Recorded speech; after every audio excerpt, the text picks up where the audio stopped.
Merci beaucoup, messieurs les journalistes, pour cette question.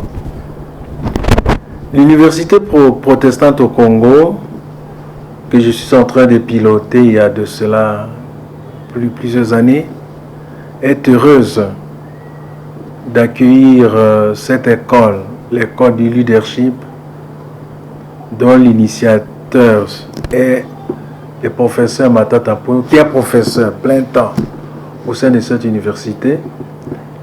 Il était venu chez moi ici, il m'avait donné l'idée de la création de cette école. C'est lui l'initiateur et nous l'avons soutenu. Et je suis très heureux qu'aujourd'hui, nous venons d'assister à son inauguration devant un monde choisi.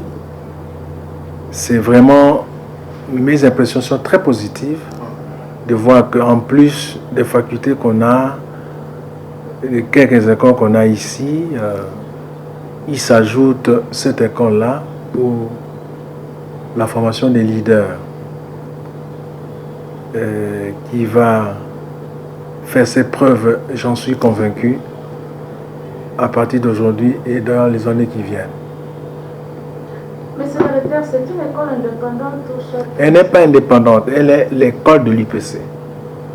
Et elle n'est pas indépendante, elle est dans l'IPC. Et comment vous comptez gérer ce bijou? Bon, nous allons la gérer, nous allons gérer cette école comme nous gérons les autres entités d'enseignement qui sont ici. Il n'y aura pas de différence. Ça, c'est une école qui entre dans la liste des unités d'enseignement qu'on a au sein de notre institution. Nous allons la gérer comme nous gérons les autres, avec l'appui de l'initiateur, le professeur Matata Mponyo, qui a beaucoup d'expérience dans ces domaines-là. Donc je pense que ça sera une très bonne chose et je suis convaincu que ça marchera comme l'IPC dans son ensemble, comme vous le savez, est en train de marcher. Et les inscriptions commencent déjà? Les inscriptions n'ont pas encore commencé, mais c'est pour bientôt. Monsieur le recteur, tout le monde sera fixé. Il y a plusieurs institutions universitaires à travers le pays. Le choix de l'UPC, selon vous, est fondé et justifié par quoi? Moi, je crois que vous-même, vous le savez, c'est vrai. Il est vrai qu'il y a beaucoup d'institutions supérieures universitaires dans notre pays, mais l'UPC, quelque part, fait la différence. Fait la différence. Vous-même, vous le savez, à moins que vous soyez d'un mauvais cœur. Aujourd'hui, l'UPC, c'est une institution qui fait l'honneur de notre Église et l'honneur du pays. Ce choix que le professeur Matata avait porté sur l'UPC se justifie. Ça, c'est une question que vous pouvez la lui poser, mais je pense que il était tout à fait indiqué que le professeur Matata Mponyo, comme professeur de l'UPC, lui-même a fait son doctorat ici et il ne pouvait pas lancer cette idée ailleurs qu'au sein de l'UPC.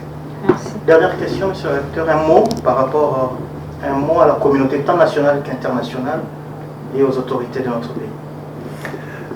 D'abord, je commencerai par les autorités de notre pays. Aujourd'hui, nous avons lancé cette école du leadership. Comme je l'ai dit dans mon mot, on ne s'improvise pas leader. On ne s'improvise pas. Le leader, si on s'improvise, on fera un très mauvais travail.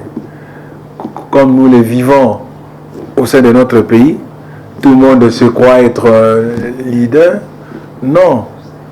Il faut que les gens apprennent que le leader ne s'improvise pas. Le leader, c'est quelque chose que Dieu lui-même choisit. Il peut choisir. Il y avait le peuple d'Israël. Il ne fallait pas que tous les Israélites soient des leaders. Il fallait qu'un homme. Dans le pays, c'est la même chose. Dans les entreprises, c'est la même chose. Alors, le leader, je voudrais que nos amis au sein de notre pays, à partir de l'autorité suprême jusqu'en bas, que nous sachions que on ne s'improvise pas comme leader.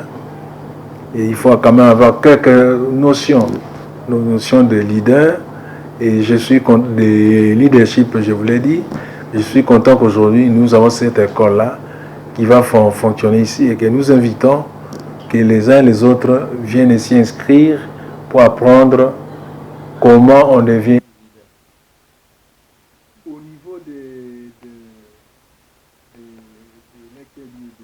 notre pays, nous allons présenter ce projet qui devient une réalité déjà auprès de nos partenaires de l'outre-mer pour leur faire comprendre qu'en dehors des unités d'enseignement que nous avons ici, il y a cette école-là qui naît et que nous aimerions avoir aussi leur appui.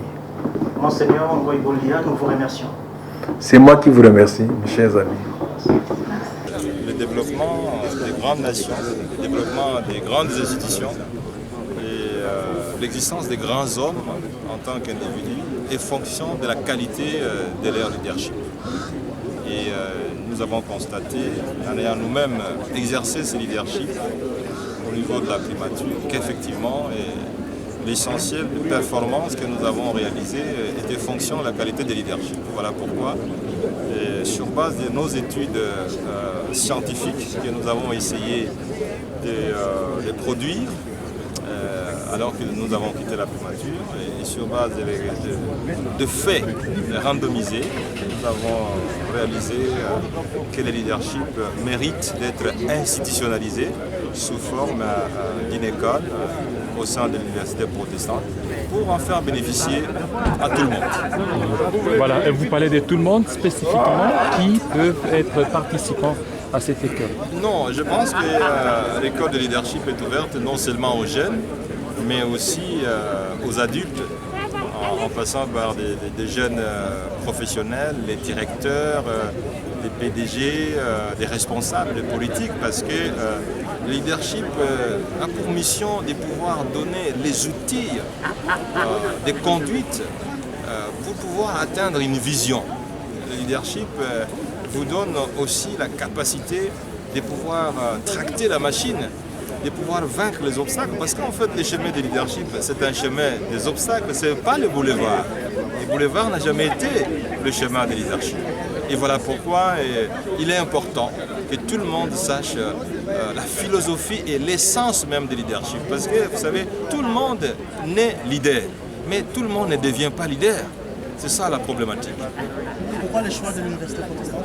Écoute, moi j'enseigne ici à l'université protestante, donc je suis professeur ici. Et ce n'est que normal que mes démarches scientifiques se fassent à partir de l'université protestante. Ou-même j'ai défendu ma thèse de doctorat. Vous voulez dire que c'est un programme pilote ici qui s'étendra? Il n'existe pas encore d'école de leadership dans la version actuelle dans la République démocratique du Congo, donc c'est une école naissante, c'est une expérience pilote.